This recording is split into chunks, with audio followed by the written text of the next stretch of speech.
This should be fun. Hello, hello. Welcome to Wednesday Lunch and Learn. We've got some folks trickling in.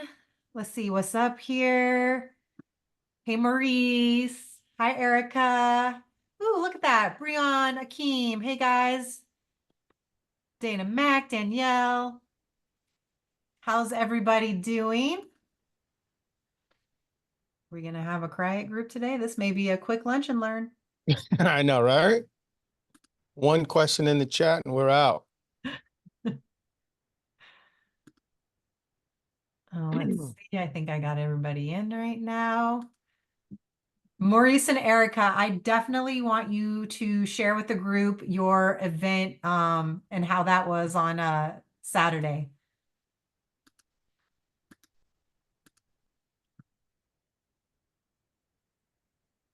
Everybody. Hello, hello. So yeah, we had a boxing clinic last Saturday.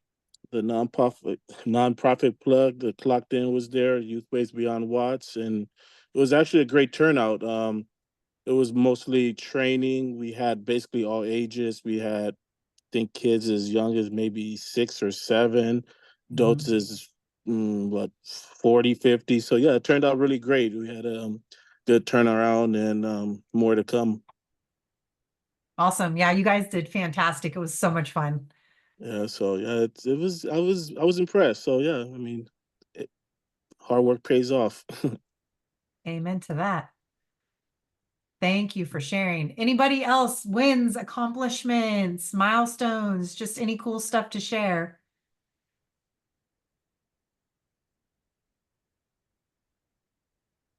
Miss Mac, I'm looking right at your face because you're the only face I'm like seeing right now. Anything you want to share with the group? Hi, Dr. Elefante. Okay, so I got t-shirts made for the nonprofit, and I'm gonna do a photo shoot and get some B-roll for the website. I talked to you about that last time, and you told me that you guys will be able to help me with the website. So I'm That's getting awesome. photos. I'm getting photos done, and I've got the girls all pumped and excited. So we're gonna be doing that this weekend. I love it. Okay, keep us posted on how it goes. Most definitely. Good Okay, stuff. let me let someone else in. Anybody else have anything that they want to share? Akeem, you got anything? I think this is your first time joining us this week. Hi, Sandy. Welcome to Nothing to, Learn. nothing to share so far, but this is my first time. Okay, well, welcome to the family. Thank you. All right, well then let's dive in. We're just going to be doing Q&A today. Next week, we're going to be going over SEO, search engine optimization for nonprofit websites. And then we're going to have one more lunch and learn on October, I think it's the 16th, if that's the right Wednesday. And that will be our final lunch and learn for 2024. So shoot us your questions now. So for some of you who aren't showing face, go ahead and put your questions in the chat. We're going to be taking Q&A today. I'll start it off if someone doesn't have a question. And then don't forget, next week, SEO for nonprofits, October 16th, we'll do a final Q&A, end of year giving, prep for Giving Tuesday, getting money in for the last quarter of the year. But for today, you've got me on here. You've got Michael, Mr. Awesome. You've got Janine, the grant guru. What questions do you guys have for us today? Oh, and just to jump in there, this is going to be our that will be the last regular lunch and learn. What we're doing is switching over to a model where, as so many of you mentioned last week, you wanted ongoing group coaching, mentorship, additional education resources, networking, cohorts. We're also going to be doing breakouts, and that's going to be, think of it as a group coaching for everyone. We're going to be debuting the features and prices and all that next week. I will tell you, it will definitely shock you, like, oh my gosh, you're doing all of this, and for a very, very good value. And we're doing it with the reason we're switching is that we want to just be able to add more value and do more for you. Sometimes we're limited in terms of even additional people that we can bring in because it is free. nature of it, but we will have one normal lunch and learn. It'll probably be the first Wednesday of the month, but the other three will be replaced by this group coaching cohort. You will benefit from it because we'll be able to give you more actionable coaching, more actionable consultation. A lot of the, when we answer a question in 3 to 5 minutes, yes, it's super valuable, but usually there's more to it and there's more follow-up we can give you, and we'll be able to do that in that setting. So just wanted to make that clear. Back to you, Sharon. Awesome. All right. Anybody want to kick us off with a question? Oh, Dan, I see one in yours. Would be okay. Sir. Yeah, and when it comes to questions too, you've got me, donor acquisition, pitching. You've got I've got Janine a for donor grants. acquisition one, I think, for you. So let's see. It is okay to start soliciting donations if you have your state tax exemption and your bank account open. Go right ahead and solicit and accept donations, fundraise, operate your programs for sure. Get it to going. And then once you've got your tax exemption status, then go ahead and reach out to us and then we'll go next level. Okay, that was an easy first question. Yeah. Come on, guys, give us something way more challenging than that. Yep. And I'll put a little more meat on the bone. If that is, you've just gotten your papers in order, you're just asking for donations, you may be saying, well, what am I going to talk about? People want to know what your vision is, who you're going to serve. So you've definitely got to have that pitch ready for your donors. Many times people think, oh, if I just let them know what it is to educate, inform, they'll give. Nope. There is a level of pitching to this. So make sure that you have your vision in place, your solid mission in place. All right. Okay, here's our first question. So one is, can you give us some pitch pointers? So we'll get to that one second. The first one is, how do you all suggest getting board members to get more engaged and involved during board meetings and throughout the organization? Ooh, Danielle, that's a good one.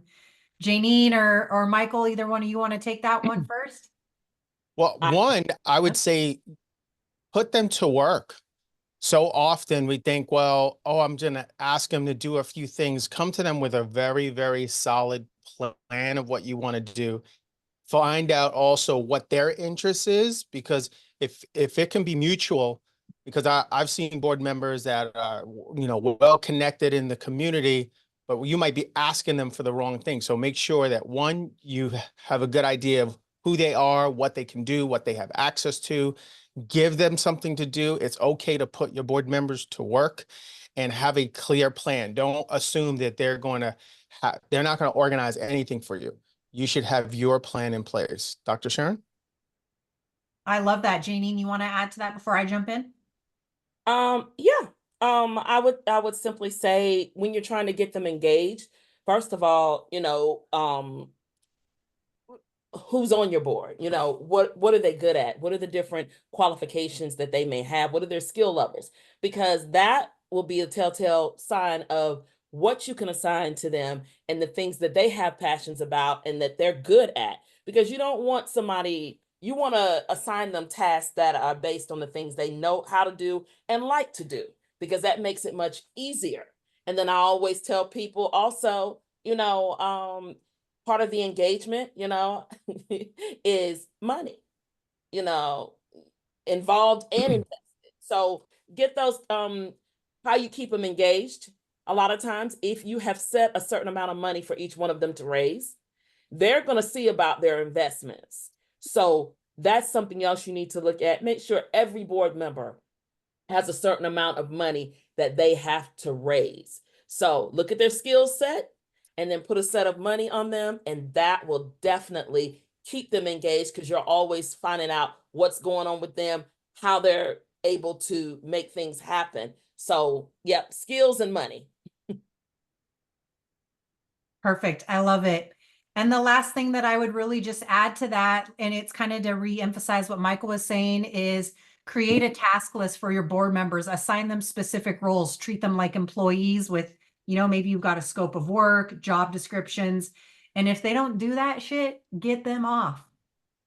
Yeah. If you can't, let me say this. I've heard this a lot. I can't find my board. I haven't heard back from them. Get rid of them. Don't be intimidated by your board. Don't pick people that you feel intimidated by. Your board is there to work for you. Yeah, that's a really good one. And that's one of the reasons why you need to make sure when you have your bylaws and things in order that you have, when you're inviting these people to be on your board, that there is some type of standard that they have to. I always tell you in the board letters when you're asking them to come in to just simply say, hey, this keeps you in good standing as a board member. If you're not doing these things, whether it's the amount of meetings you attend, whether it's the amount of money you raise, whatever, there needs to be some type of standard. Because if not, then that means everyone will just kind of do what they want to do. So set a standard for your board members. Okay. The other question, can you give some pitch pointers? Mr. Awesome, I think that's a good one for you. Yeah. Be concise. I don't know how many mission statements that I have to look at that look like paragraphs and it use words that or acronyms. Be really concise and clear in your mission and vision statement. Your pitch should sound conversational. Nobody's going to give you brownie points for like, oh my gosh, that sounded so complex, but you will get brownie points if people can understand your heart, your motivation, and really your heart when they hear your pitch. So clarity, conciseness. You should be able to tell me who you are, what you do, who you serve, why you serve them within 30 seconds. Point blank. If you cannot do that, it's too much. Write out your pitch word for word. Practice it by yourself. Memorize it. Practice it with other people and ask them, how does it, not just, oh, how is this? Because they're going to say, oh, it's wonderful. But ask them, what would you add? What would you take out? Was it clear? Okay. So big thing, just clarity and conciseness. So often, again, I hear these heartfelt, well, we do this and for the children. Okay, but what's the problem you're solving? You should really be able to clearly articulate the problem you're solving and the solution that you're bringing. Stay away from the concept of, well, we're here to educate. Even when you're here to educate, there's still an end result, and the end result is what people care about at the end of the day.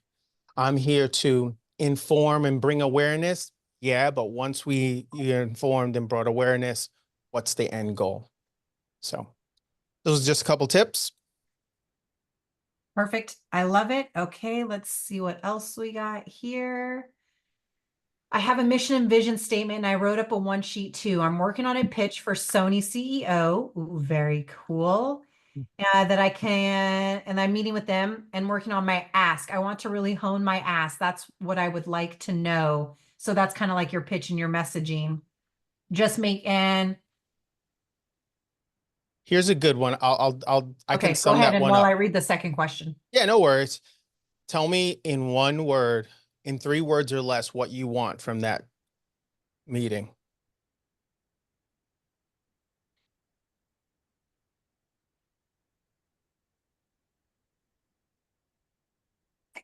I want money. I want a connection to their More than vast 3 words. network. That's more Okay, than 3 money. words. Okay, money, You network. got to type it. You got to type it, Dana. That's where conciseness comes in.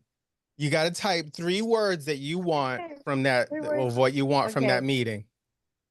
I'm not Okay, trying I'm to gonna shout type it you in the down, chat. but you got to No, type no, it. I'm okay with that. I am okay with that because Yep, this yep. is a huge dude and I want to be right. Okay, I'm gonna type it.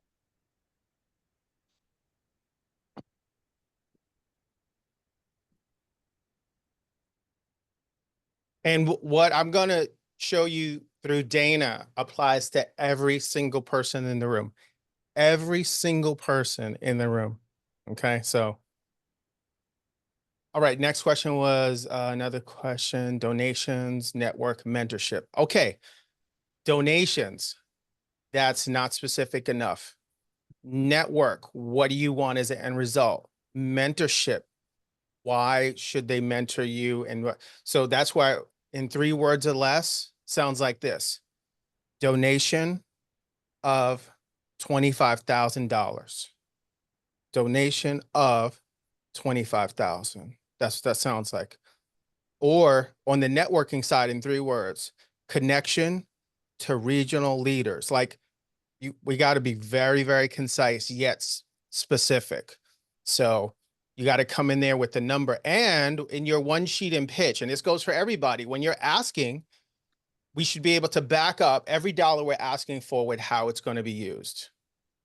So that's why donations isn't enough. So give me a dollar amount that you're asking for, that you have a program to back it up, program or purpose to back it up.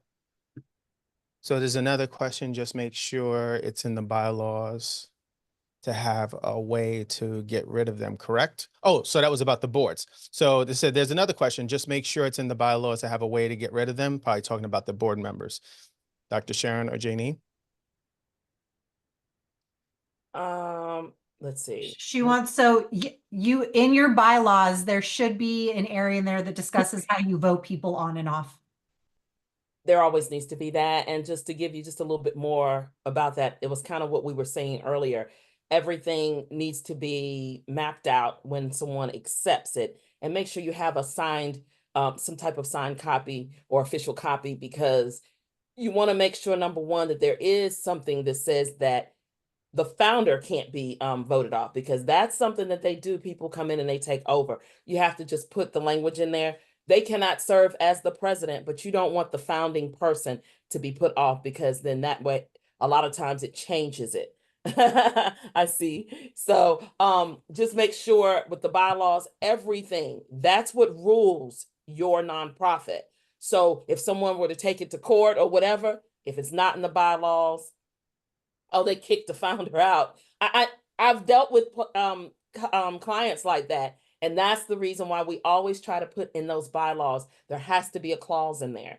You may not be able to be, you're not able to be the president the whole time, but you're able to be on that board. But we have to write that into the bylaws to make sure of. So your bylaws are the law. So make sure everything that you need in there is there. So it's pretty interesting. I've seen several kicked out that way, and then they changed the whole nonprofit around, but they have credibility because it's been there. So yeah, and that goes back to being careful who you put on your board.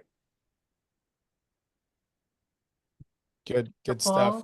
So just as a follow-up, Dana said donations, network, and mentorship. So my question is donations, how much, for what? Network, connection to who, for what? Mentorship, mentor who, why?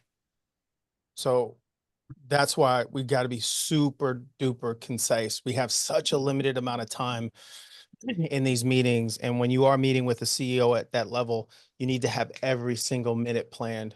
You got to have a 5-minute version of that meeting. If it all of a sudden gets cut off, you got to have a 20-minute, if he just lets you talk and kind of ramble on, answer the questions they may be asking, and then great questions that you have ready for them. Because you got this, you're getting all this stuff ready, but that CEO, and this is an individual or corporation, they all want something. I love when Dr. Sharon says, go talk to the bank, right? Go talk to the bank or bank president, bank manager. What is their number one kind of desire? Number one desire of a bank is more customers, right? So how do they get more customers? Marketing, recognition, acknowledgement in the community. Nonprofits can provide that. We want to thank Chase Bank for providing the nonprofit plug with $1.5 million. Amen to that. Yes. That's advertising, right? We want to present this plaque. We're at the ribbon cutting. Like, that's what they want. So even when you meet with the CEO, and this goes for anybody that's meeting with a donor, find out what they want. I had a meeting with one of my neighbors regarding 2 NBA players. And it was like, yeah, it was a thought that I would need them, but I was like, what do they need? Like figuring out what they need is so important, or what they want.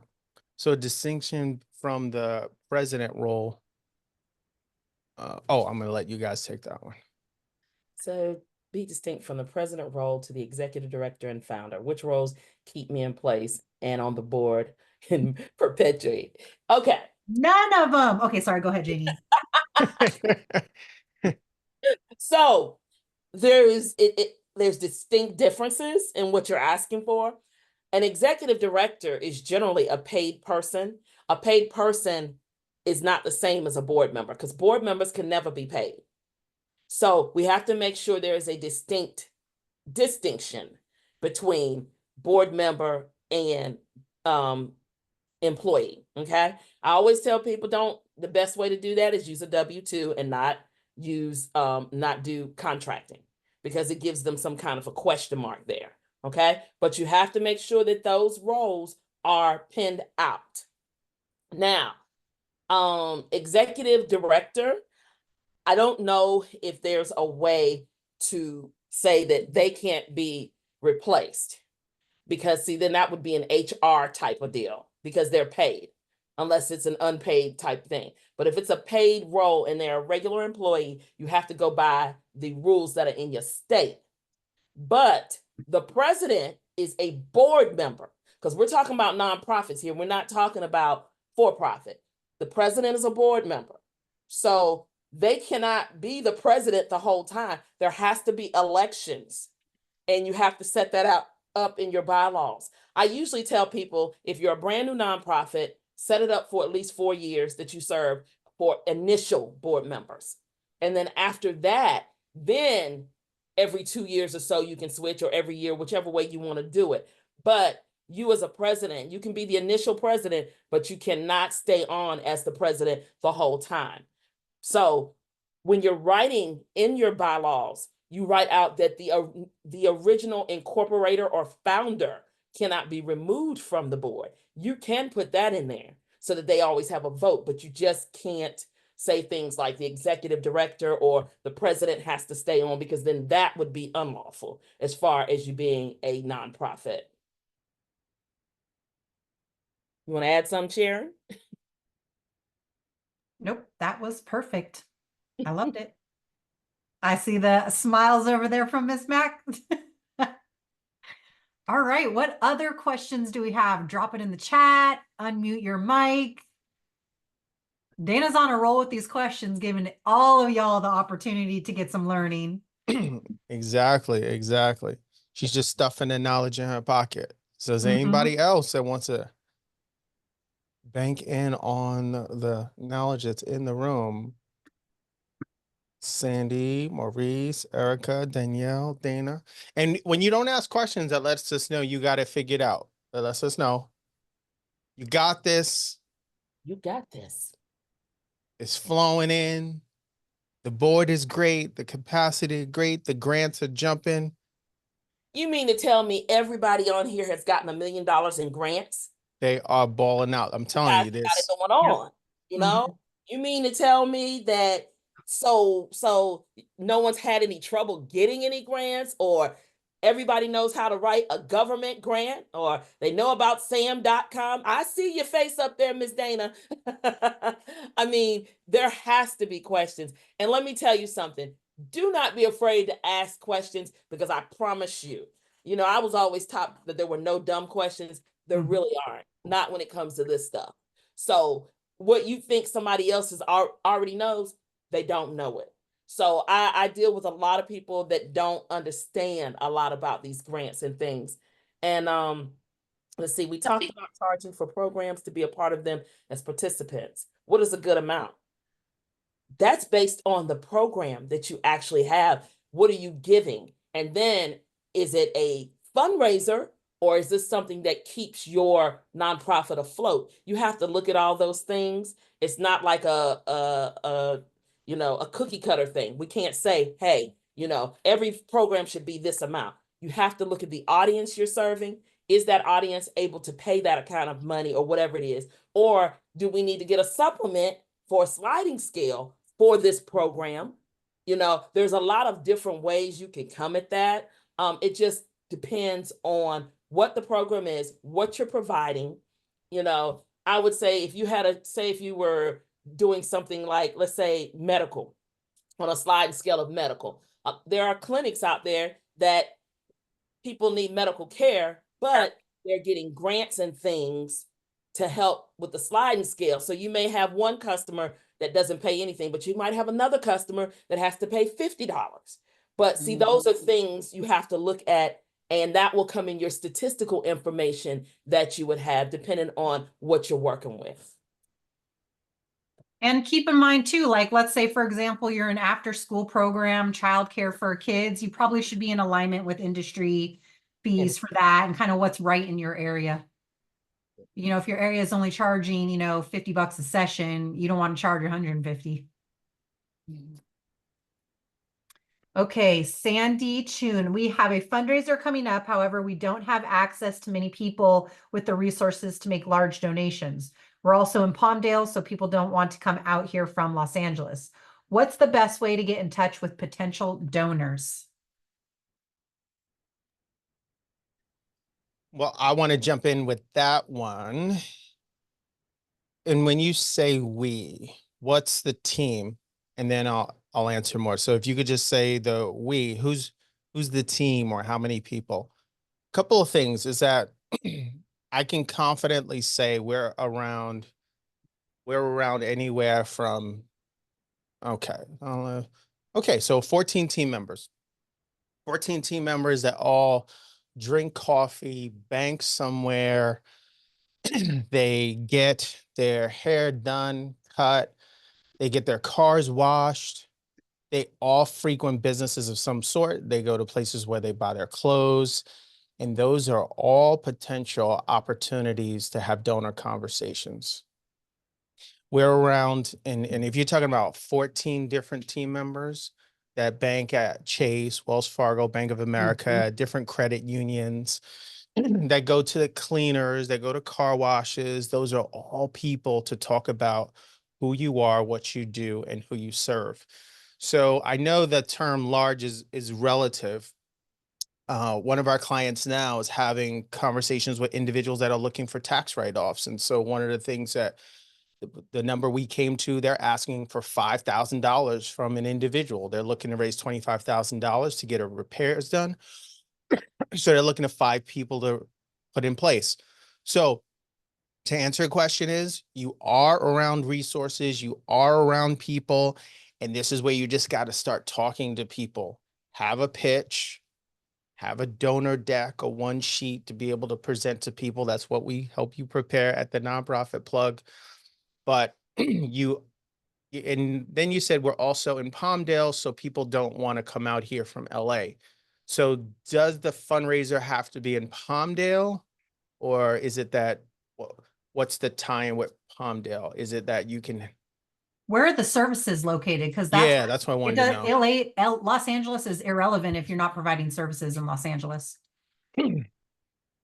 So we only provide services. Well, we focus on spa one, and I know that may not mean a lot to people that aren't in LA County, but we service everyone from Santa Clarita up to Barstow.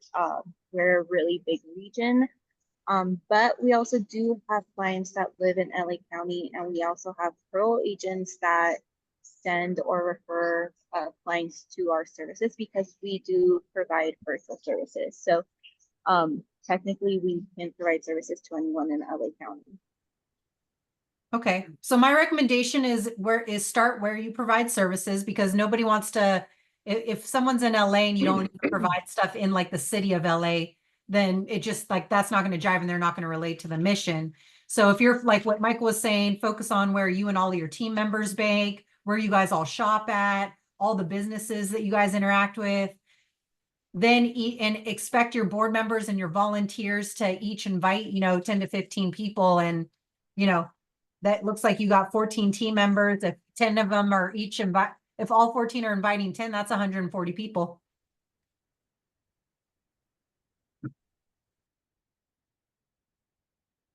Have you had donor meetings? Have you sat down with people and asked them for donations, talking to them about who you are, what you do? So we haven't yet.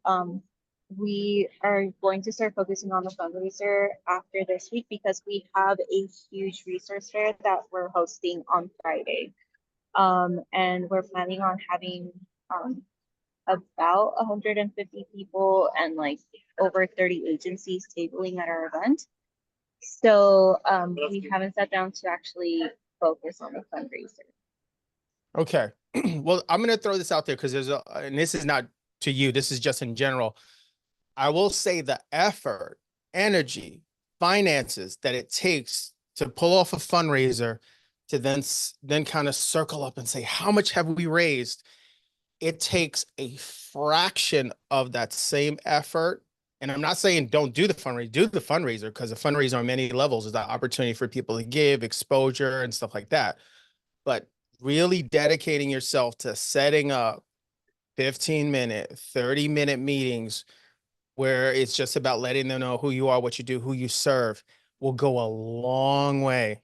Because I have, and Dr. Sharon can attest to this, we've seen fundraisers that the money, effort, energy spent doesn't even come close to what a donor can do, just unrestricted, give to your organization, have that tax write-off, and many times perpetually give where they're giving to you annually. So just want to throw that out there. So, once their focus and bandwidth is there to do it, definitely have donor conversations. It's not as scary as most people think, because people would rather, and I'm not saying you, I'm saying sometimes we're like, well, no, I'll do the fundraisers, I'll do the grants before I ask.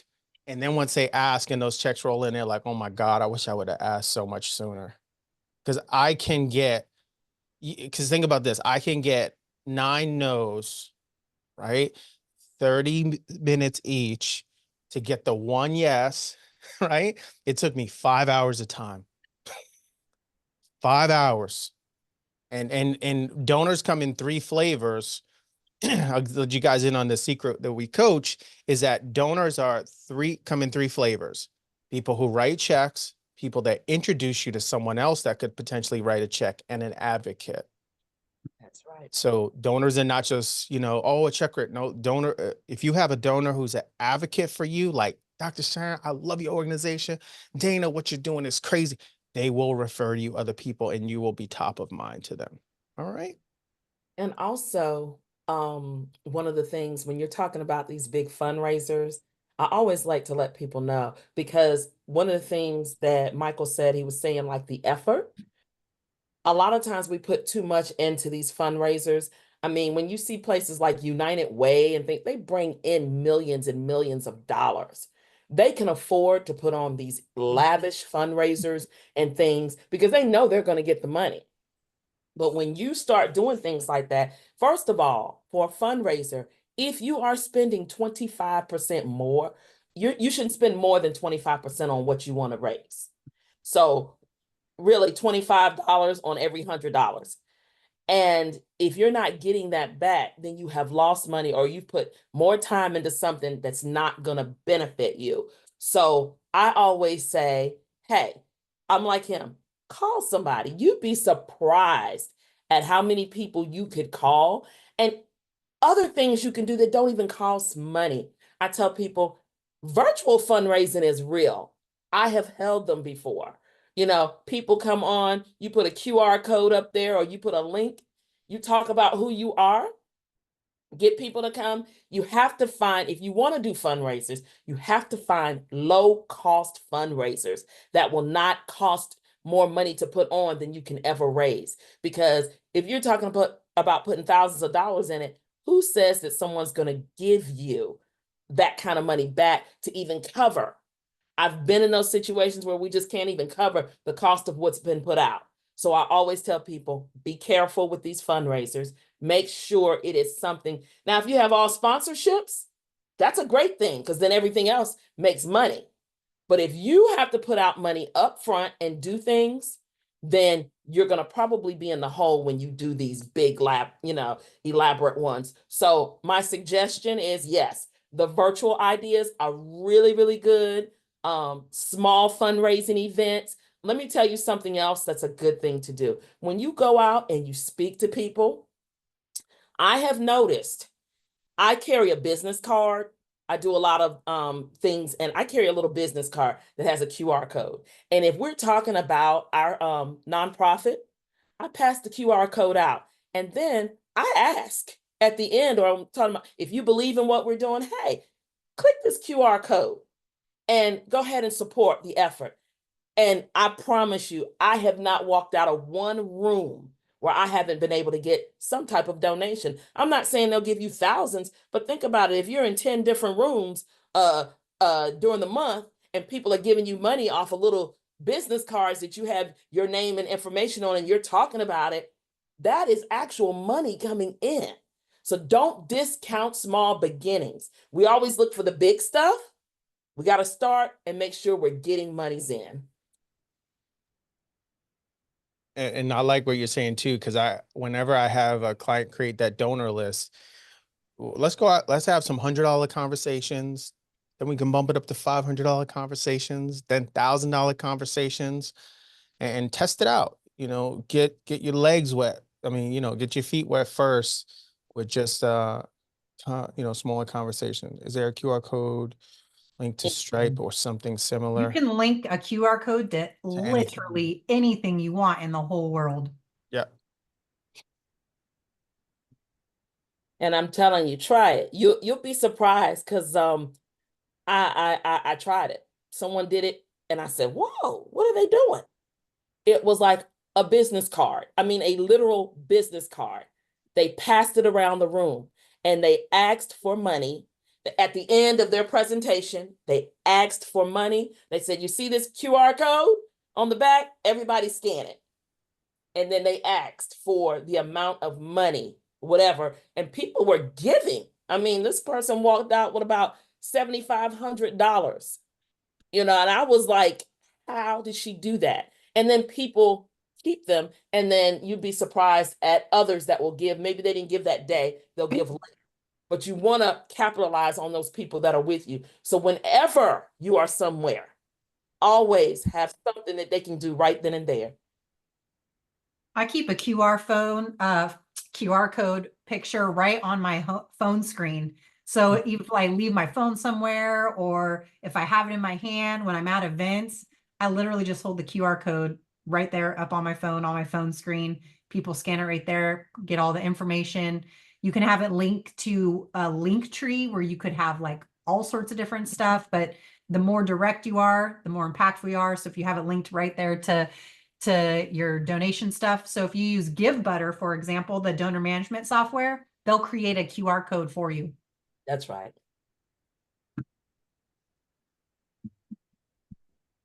And Sandy was dropping some gems in the chat too. Absolutely. Canva Pro is free for nonprofits, and you can even create QR codes right through there.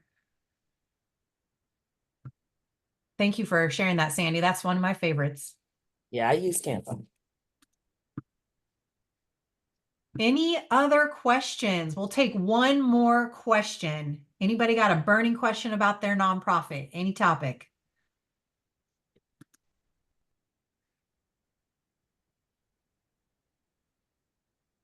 Awesome. Yeah, if you guys love getting our weekly Tip Tuesday email, we put grant opportunities in there. We'll have tips, tricks, and techniques coming at you in the next couple of weeks, events that we have coming up. There's 2 more lunch and learns under this current model. Next week, we're going to be going over SEO for nonprofits. Then we'll be doing a final Q&A, end of year giving, prep for Giving Tuesday. And then we'll be announcing a new method for lunch and learns. Any pointers or tips? Is that, Dana, is that for the grants?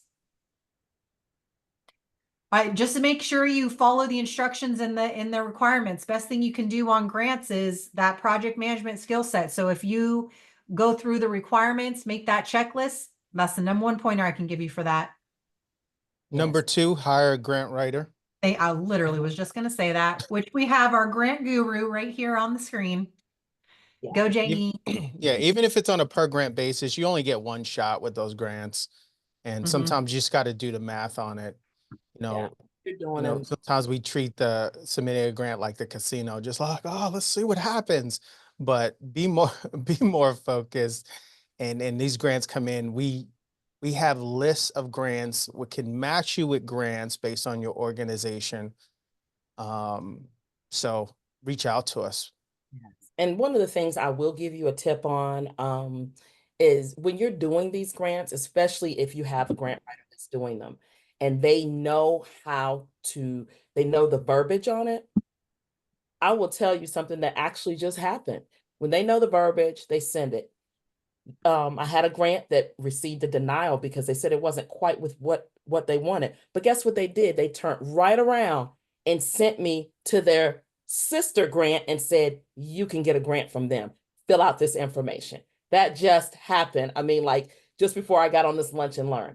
Those are things that happen. So that's the reason why you want it to be professional. Just because one tells you no, they know people that will fund you. So that's how you have to go about getting a professional grant writer to take care of your needs, because you don't have time to do it. And you're not, and in most cases, people are not skilled at it. So when you get a skilled grant writer that can do those things for you, no, you won't get every grant, but you're going to have a higher chance of getting better grants when you have someone that's skilled at it and knows what they're doing. And when we say skilled and experienced, I can speak for myself, and you guys can shout out some numbers. Among my clients of this year, I've raised 22.5 million in donors and investors. How much collectively, Sharon, Janine, in terms of grants have we been connected with in terms of dollar amounts? Oh, over 10 million at this point. Yep. Yeah. So Yeah. we're not guessing, we're not Googling. Nah. So Awesome. Dana Mac, I'll be sending you a message. And thank you for having your video on today too. I love that. You know, we love to see faces. Yes, we do. All right, all right. Somebody BC, he said grants. Yes, so we need to send him send them some information as well.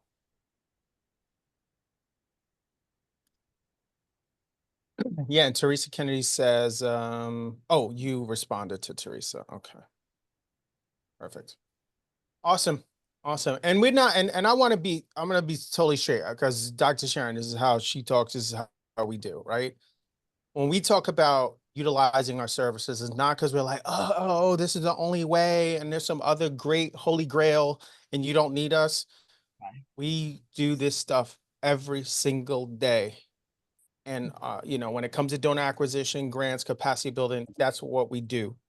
And our goal is that your organization gets the money, is built up in terms of its capacity, and get the grants that you deserve. So this, you know, when we do these lunch and learns, the way it is right now, this is like a little itty bitty snack. When we do the group cohort and the group coaching, I want you to think of that. You're gonna get definitely more of a meal, but there's a whole buffet that we offer. And and when people partake of it, I mean, I'm seeing it come in. I'm seeing it come in for clients where we're overseeing $1 million grant for them that we wrote, and now we're doing the fulfillment, the programming behind it, preparing people daily for meetings that they're having $5,000 conversations. So, all right. So shameless plug commercial there at the end. We appreciate you all. Dr. Sharon, Dana, thank you for being on stage with us today. Thank you for letting us workshop with you. And I tell we people appreciate you. about you guys all the time. I'm always promoting you guys. Awesome. I I'm love it. sending them Thank to you. let me make sure is it Janine? Am I saying it right? Janine. Okay. I need your Instagram because I'm always sending them to Dr. Sharon. I'm always sending them to Michael's page, like you guys are my cousins or something. So I will do the same for you. Okay. There you go. All right. Awesome. Thank you. All right, y'all. Thank you so much for coming to today's Lunch and Learn. We will see you next week, Wednesday, 1 p.m. Pacific, 4 p.m. Eastern. Come and join us next week. We're talking about search engine optimization for nonprofits. It's going to be a really good one. Help you guys drive traffic to your website, increase awareness, visibility, hopefully some donors. Join us next week. Y'all have a fantastic week. Have a great weekend. Have a great start to your October. Bye, everybody. Thank you, guys. Take care. Thank you.